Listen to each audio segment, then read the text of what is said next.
بسم اللہ الرحمن الرحیم. میں نے ابھی آج پہلی مرتبہ میں نے یہاں پہ سورہ ملک سنا. بہت اچھا سورہ ہے, ویری ویری ریکمینڈیڈ سورہ فار برزخ. ہر روز پڑھو, قبرستان جب جاؤ تو وہاں پہ بھی پڑھو. برزخ کے لیے پورا قرآن ویسی ہے, لیکن چند سورہ اس کو دیا گیا کہ اپنے مرحومین کے لیے یہ ریکمینڈڈ سورہ ہے. سورہ یہ جو برزخ, یہ جو سورہ ملک پڑھا گیا, یہ ملک سورہ اور سورہ یاسین, آج دونوں سوروں کے بارے میں بتاؤں. سورہ ملک اللہ کے رسول کے زمانے میں مدینہ منورہ اور گولڈن ایرا پیریڈ تھا مدینہ کا. اللہ ہم کو زیارت نصیب کرے انشاءاللہ. 7 یا 8 ہجری کا واقعہ ہے, 7 یا 8 ہجری, انہیں جنگ خیبر کے بعد والا واقعہ.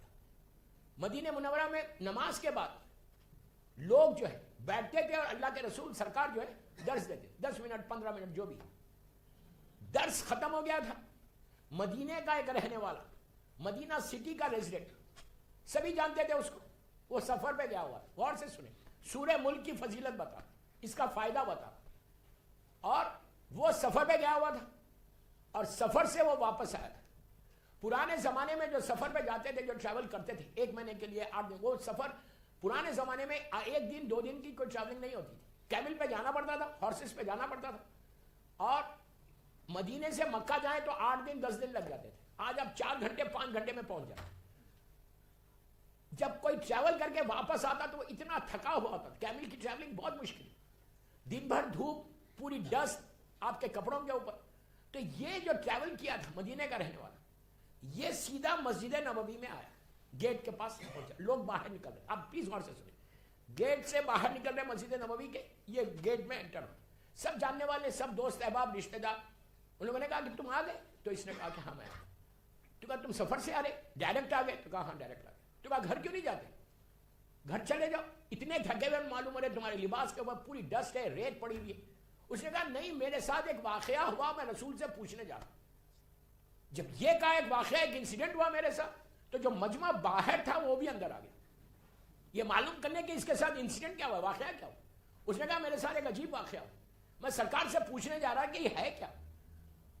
پورا مجمع پھر انٹر ہوا مسجد کے اندر. سرکار اپنے محراب میں بیٹھے, یہ گیا سلام کیا, سرکار نے جواب سلام دیا. اللہ کے رسول نے جواب سلام دے کے کہا خیریت سے ہے, گھر کیوں نہیں جاتا. اس نے کہا نہیں یا رسول اللہ, میں سفر سے آ رہا تھا, پتہ نہیں یمن کا سفر تھا یا مصر ایجپٹ کا سفر تھا. کہا میرے ساتھ ایک عجیب انسیڈنٹ ہوا, بالکل مدینے میں انٹر ہونے سے پہلے, مدینے کے جو حدود ہیں, جو باؤنڈری ہے, اس سے پہلے میرے ساتھ ایک عجیب واقعہ ہوا. اللہ کا رسول تو جانتا تھا, زمین اور آسمان کے رازوں سے واقف ہے. نہیں, امام علی کے رسول ہیں تو کیا حال ہو, جب علی یہ حال ہے تو رسول کا کیا حال. مولا بول رہے کہ ہر چیز سے میں واقف ہوں. تو اللہ کا رسول تو اللہ کا رسول ہے. پہنچے, سرکار نے پوچھا کیا ہوا تیرے ساتھ واقعہ, اب پورا مدینہ کا مجمع سن رہا. اس نے کہا یا رسول اللہ, جب ہم آ رہے تھے, میرے کیروان کے ساتھ میں آ رہا تھا, تو راستے میں ڈیزرٹ میں ہم لوگ اسٹے کیے ہوئے تھے تھوڑی دیر ریسٹ لینے کے لیے.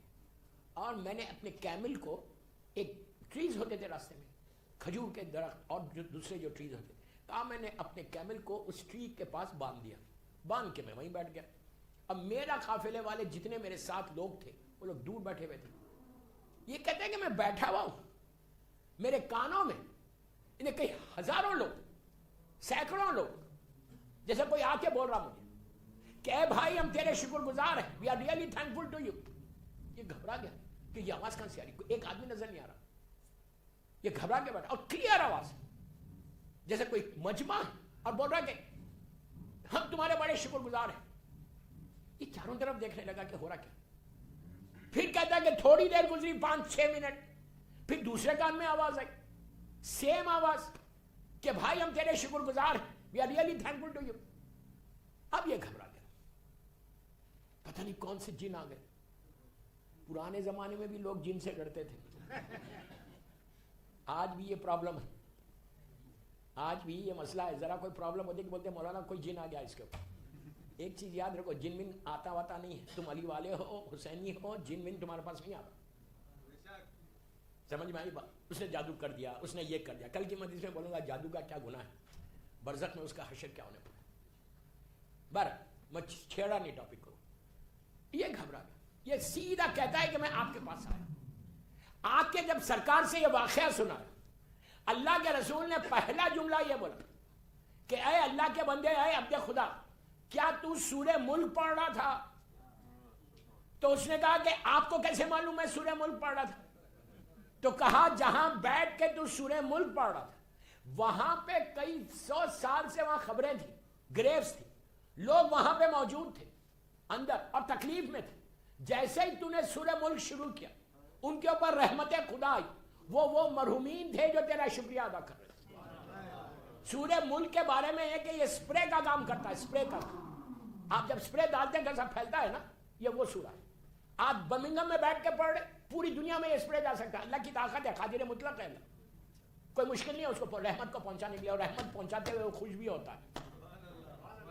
کیا بولا یار، میں سلوات پڑھ لیں.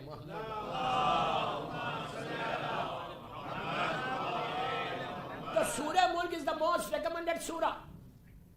ہارڈلی 5-6 منٹ 7 منٹ کا ہے، لیکن پڑھو اپنے مرحومین کے لیے at least once in a week. جب گریو یارڈ جانا، باپ کی لحد پہ جب جا کے بیٹھنا تو سرانے بیٹھنا، سر کی سائڈ پہ. ماں کی گریو پہ گئے تو پیروں کی سائڈ پہ بیٹھنا، اور بیٹھ کے سورہ ملک کی تلاوت ضرور کرو. اس لیے کہ اگر برزخ میں میرے مرحومین پرابلم میں تو سورہ ملک اگر اولاد پڑھتی رہے تو تمہارے ماں باپ کے درجات بلند ہوتے جائیں گے. ہم کو نہیں معلوم ہے کہ کس حالت میں ہمارے مرحومین ہیں. ان مرحومین کو اگر ریئلی آپ راحت پہنچانا چاہتے، دوستو ایک چیز یاد رکھو، وہ لوگ جو ہیں سیمیٹریز میں جو ہیں وہ مجبور لوگ ہیں، وہ ہیلپ لیس ہیں. یہ ہم بھی ہو سکتے ہیں. ہم کو نہیں معلوم ہے کہ مرنے کے بعد میں کتنا ہیلپ لیس ہو جاؤں. کچھ نہیں ہے میرے پاس، میرا دامن خالی ہے. جب اولاد، بیٹا بیٹی، بھائی بہن، رشتہ دار، مومنین جب ایسے سوروں کی تلاوت کرتے اور یہ کہتے کہ اللہ محمد اور آل محمد کے وسیلے سے سب کو فائدہ پہنچا، سب پہ رحمت نازل کر، تو جو پرابلمز میں ہیں وہ سارے پرابلم ایک سورے کی وجہ سے ختم ہو جاتے ہیں. اور ایک آپ کو چیز دیتا برزخ کے لیے بہترین یہ بھی چیز، جب اپنے پیرنٹس کی گریو پہ جاؤ حدیث کے ساتھ ضرور پڑھو. پہلی دفعہ